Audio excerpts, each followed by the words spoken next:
महामहिम भगवान मधुसूदन जिस समय कल्पांत में समस्त लोकों का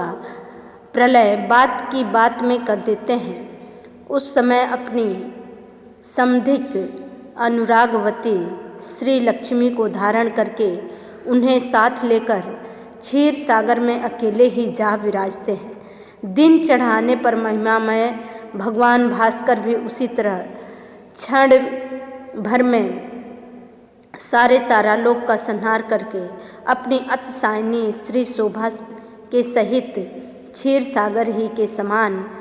आकाश में देखिए अब यह अकेले ही मौज कर रहे हैं। देखें, इस गद्यांश में सूर्योदय होने पर चंद्रमा और तारों के अदृश्य हो जाने से आकाश में अकेले सूर्य एवं उनकी जो प्रभा है, उनका जो आलोक है, उसके सौंदर्य का लेखक ने बड़ा ही अलंकारिक ढंग से वर्णन किया है, बिल्कुल काव्यात्मक शैली में, कि महामहिम भगवान मधुसूदन जिस समय कल्पांत में समस्त लोकों का प्रलय बात की बात में कर देते हैं, अर्थात प्रातः काल में सूर्य उदय होने के साथ ही आकाश में न तो चंद्रमा दिखाई देता है और न ही तारे दिखाई देते हैं।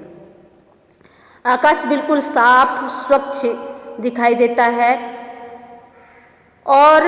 वहाँ सूर्य के अतिरिक्त और कुछ नहीं दिखाई देता है। अर्थात प्रातः काल में जब सूर्य के आलोक के आगे चंद्रमा और तारों की कांति बिल्कुल हीन हो जाती है या ऐसा प्रतीत होता है कि उनका अस्तित्व ही समाप्त हो गया। सूर्य आकाश बिल्कुल स्वच्छ दिखाई देता है और बिल्कुल सूर्य का साम्राज्य चारों तरफ फैला हुआ दिखाई देता है। तो ऐसे में ऐसा प्रतीत होता है कि सूर्य तथा उसकी जो सहचरी किरणें हैं, अर्थात जो धूप है, वो पूरे संसार में छा जाता है। और इस दृश्य को देख करके लेखक की कल्पना है कि उस दृश्य का स्मरण हो आता है, यानी जैसा कि हमारे शास्त्रों में तमाम कहानियाँ हैं प्रलय काल की कहानी, कि भगवान विष्णु जो है जिस प्रकार तीनों लोगों को जब नष्ट कर देते हैं, प्रलय जब करते हैं, तो प्रलय करने के बाद संपूर्ण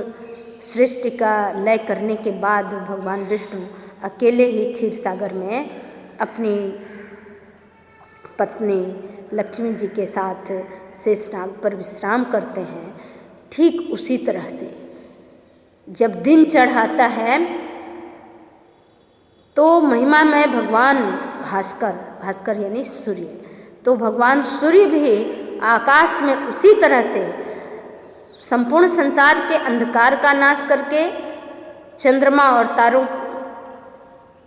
के प्रभाव का नाश करके और आकाश में इसी तरह से दिन चढ़ाने पर विराजते हैं अपने समस्त शक्ति के साथ, जिस तरह से क्षीर सागर में भगवान श्री विष्णु जो है समस्त सृष्टि का प्रलय करने के बाद अपनी जो है अतिशायनी शोभा अर्थात अपनी पत्नी अपनी प्रिया लक्ष्मी जी के साथ क्षीर सागर में अकेले विराजते हैं। उसी तरह से सूर्य जो है आकाश में दिखाई देते हैं। तो यहाँ पर जो है प्रकृति का यहाँ पर भी मानवीकरण कर दिया गया है और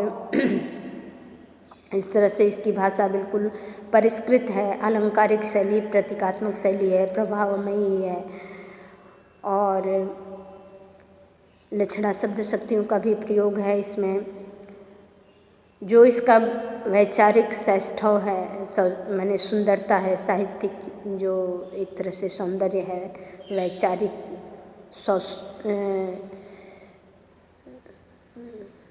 वैचारिक विशेषता कहने इसकी, तो ये है कि सूर्य को भगवान विष्णु की तरह से दर्शाया गया है और सूर्य की आभा को लक्ष्मी की तरह से दर्शाया गया है। और आकाश को क्षीर सागर के समान बताया गया है। तो प्रकृति का इसमें मानवीकरण कर दिया गया है। जैसे अब इसमें प्रश्न बन सकते हैं कि इसकी भाषा कैसी है, तो भाषा बिल्कुल परिष्कृत है, अलंकारिक और काव्यात्मक शैली का प्रयोग किया गया है। दूसरी चीज़ इसमें प्रश्न ये भी बन सकता है कि जैसे यही कि दिन चढ़ाने पर महिमामय भगवान भास्कर भी उसी तरह एक क्षण में ये पूरे का जो है ये आ सकता है कि आप इसका जो है भाव लिखिए, तो आप ऐसे बता देंगे कि जिस तरह से सृष्टि का प्रलय करने के बाद भगवान विष्णु अकेले ही क्षीर सागर में अपनी पत्नी के साथ विराजते हैं, ठीक उसी तरह से दिन चढ़ाने पर सूर्य अपनी समस्त शक्ति के साथ, अपनी शोभा के साथ, अपनी किरणों के साथ आकाश में दिखाई देते हैं, या आकाश में अकेले ही मौज करते हुए दिखाई देते हैं। और इसी तरह से मधुसूदन शब्द किस